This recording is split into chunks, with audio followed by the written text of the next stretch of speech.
Eastside is number 6. Holston at 7. And the Black Diamond District champion Honaker Tigers, they're number 8. On the outside looking in, though, Hurley, Royal Retreat, Grundy. Then at that point we talked about Twin Springs, Rye Cove, which are 12 and 13, both at 4 and 4. They're both 0 and 3 in conference, but as you noticed, according to PowerPoints, they're a whole point, almost a point and a half behind at this late stage of the season. That's a lot to make up. So they'll need some help. They'll have to win out. Of course, Twin Springs, Rye Cove play next week, so they'll get a win there.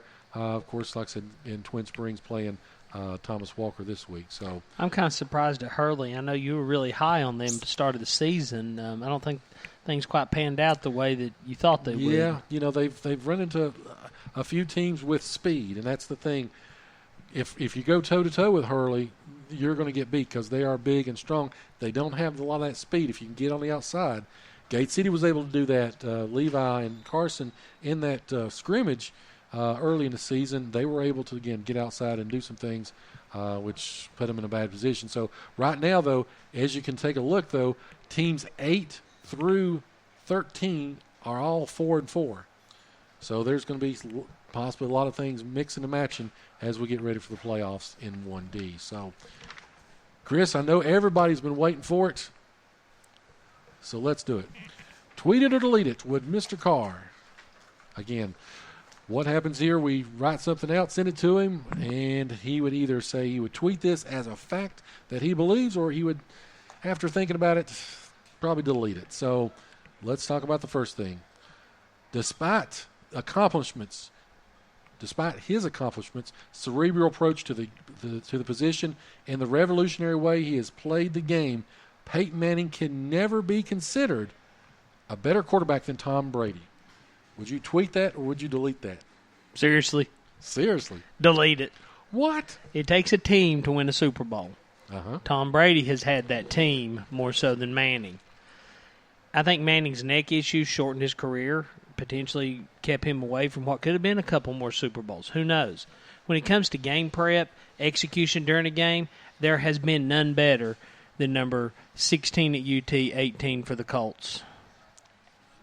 So you're just so you don't believe Super Bowls are valuable when it comes to the Super Bowls are somewhat valuable, but I think you have to look at the whole team. That's like saying Dan Marino's not a good quarterback. He's one of the best that's ever played. Really? Yes. Are you being facetious? No, I really think he is. So he's better than Manning. I did not say that. I said one of the best. So, goes back to my whole lobbying for Dale Murphy for the Hall of Fame. Dale. So, all right. So, again, he says Tom Brady is a terrible quarterback. So the Patriot fans, please feel free to chime in at any points you like. All right, the second thing, tweet it or delete it, Chris. For all the talk about changes to the process, right now, the college playoff system is as fair as it has ever been. Now, you've got to let me finish before you interrupt me on this. Would you tweet that or would you delete that? Tweet it. Okay, so going on to number 3. Hold on. Okay. Hold on. All right. I'm not saying it's good. I'm not saying I like it. But any kind of a playoff's better than none. Okay. I would like to see it expanded to 16 teams personally. Okay. But it's better than just sports writers voting, which is what we've had for years and years and years. I don't like the system at all. Mm-hmm. But it is better than nothing.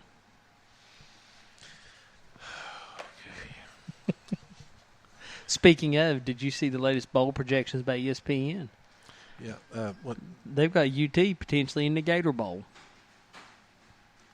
I'm dead serious. Against Indiana or Iowa. Delete it. Seriously. What's happened to the rest of That's what I called my dad last night when he was sitting here at the campus eating and said, have you seen this? Did the rest of the SEC quit or something, or what happened? I'm just saying, Tennessee's playing some ball right now. Okay. Okay. 3 and 5 volunteers. Hey, maybe be 7-5. You never know. I'm just saying. That's what ESPN's saying. All right. Number 3. Chris Carr says, I completely agree with the methodology that has been around for years. If you aren't cheating, you aren't trying. Delete it. Now, I'm all for operating in the gray area. If it doesn't say you can't, you can. Okay. But if you're cheating, I think you're tainting your wins. Even if you aren't caught, a part of you knows that you wouldn't have won the straight-up contest. Mm-hmm. So, no, I totally would delete that. So if let's say, okay, you coach softball, or you have Baseball. you've done it too. Both of them. Well, yeah, okay. I do baseball Okay. now. All right. Sorry, you've graduated from, which actually leads into our fifth thing. Oh, I did which, not say I've graduated. yeah. But okay. So yeah, because you walked right into that. But anyway, so number 5 will be, it's going to be great. Okay, so all right, so now your baseball team, since you're too good for softball, team, you go through a season, you're undefeated. You go through and you win the championship, and you come back and you're like, okay, there was a kid on there using an illegal bat. Do you go back and you tell the commission saying, hey, we cheated? Well, that wouldn't be an issue because umpires are responsible for checking the bats before every game. So you're saying that you would not go to the governing body and say, hey, we cheated. I found out that. If the umpires inspected the bats and were okay with it at the time of the game, then to me there's not an infraction. Even though there was. Well, no, they would have been caught. If But it wasn't caught, it must have been legal. But let's say if it was. I mean, let's say there's a kid and it says 31.5 and it got scratched through and it said 30.5 or whatever. So It wouldn't be allowed because you can't have a scratch bat like that. so you're playing the hypothetical. Well, that's what you're doing. So if Let's just move along. So if he corked his bat, If he pulled a George Brett, so you're saying so you're saying that if you can cheat, and so that's cool. no, I'm not saying that at all. But if you knew he cheated, But it wouldn't happen. That's what I'm saying. It's a non-issue. okay. So If the officials are doing their job, it's a non-issue. so even though it's illegal, okay. It wouldn't be illegal. It'd be caught. We're losing listeners by the score. Let's move on. Actually, I think it's starting to pick up because they're like, wait a minute, what's going on here? I'll say Mr. Carr also We've believes. cleared out the campus now. So, Mr. Carr believes that Tom Brady stinks, and that if you're not cheating, And cork you're bats not are cheating. legal. Right. With the fourth thing that he would talk about, with the advances of what we know now about head trauma in football, seasons should be shortened, and the age of a player should be backed up until the age of 13 at the very minimum. Would you tweet that or delete that? For the NFL, tweet it. If we're talking college, delete it. I think the college season length's fine. I can see the benefits of shortening the NFL's length because of just that massive pounding players take week after week after week. As for the minimum age, I was trying to read my notes here. I would be. It's been a long day, Joe. You have no idea. Teaching middle school the day before Halloween. Corking all those bats, too. So. But as for the minimum age, I would actually be okay with making 13 the minimum age for tackle. I think playing younger is a great opportunity to learn the basics of the game. You learn your play execution. You learn the cerebral aspects of it.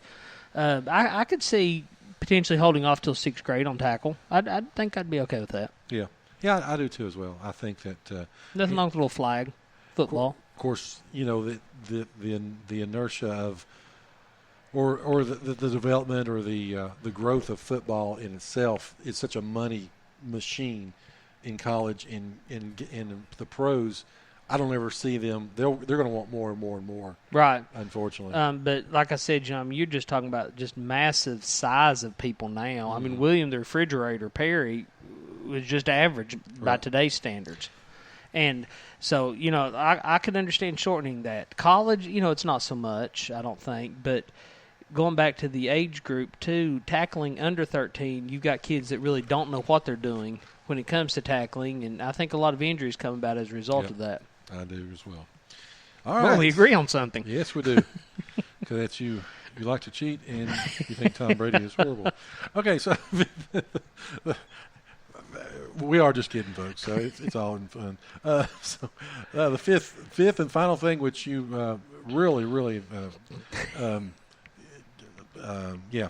Baseball is simply a harder sport than softball. But with that said, women cannot play on the major league level, and men cannot successfully play with the U.S. women's national softball team. You would tweet that, or would you delete that? Delete it. Delete it. I'm a fan of both, and like you said, I've coached both. Yeah.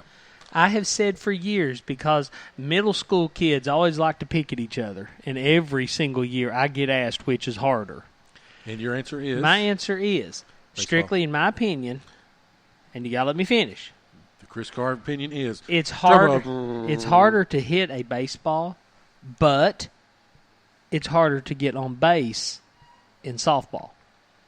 In baseball, because of the larger fields, if you make contact, I think you have a better chance of getting on. But in softball, everything's so condensed down that you pretty much have to have a legitimate hit in order to get on.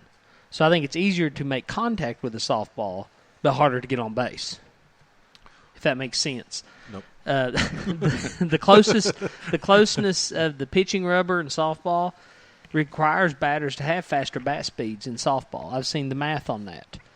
They got to have quicker decision-making skills. Because of that, I absolutely could see a female eventually making it to the major leagues.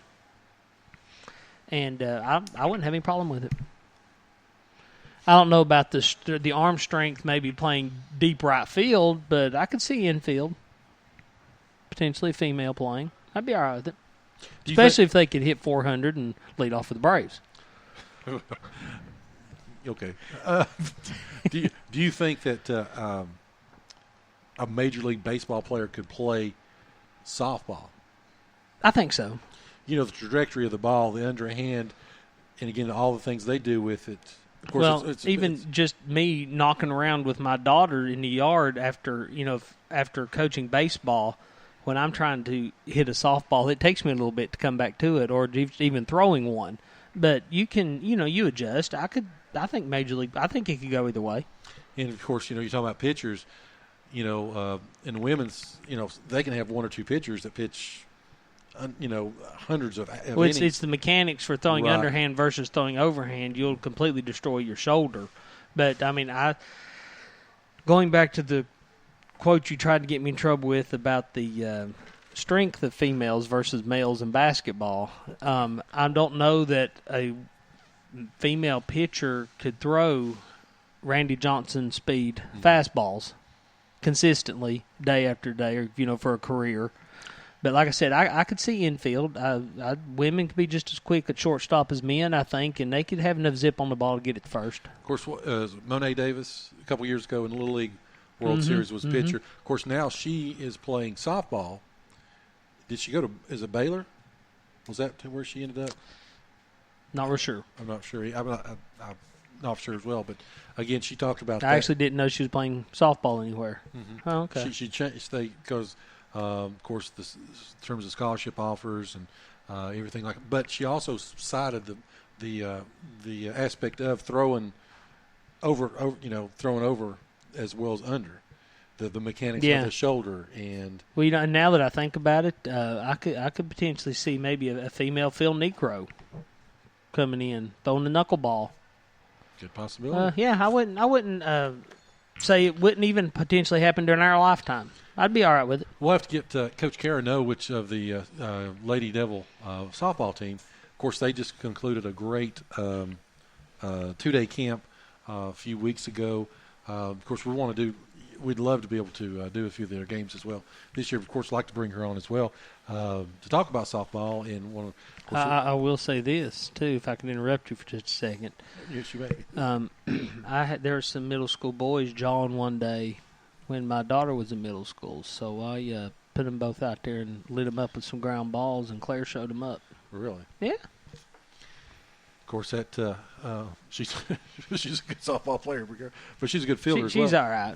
So she likes outfield better. She likes running them down. So again, we'll talk about how Coach No and the Lady Devils will dispatch of the Lady Indians coming up in the spring. But anyway, Chris, we're talking a little bit about Friday night. Going to be a great night of football action. Senior night, last home game or the regular season. They take on Wise Central again. Wise Central coming off that 4-7 season last year, where they got hot at the end of the year.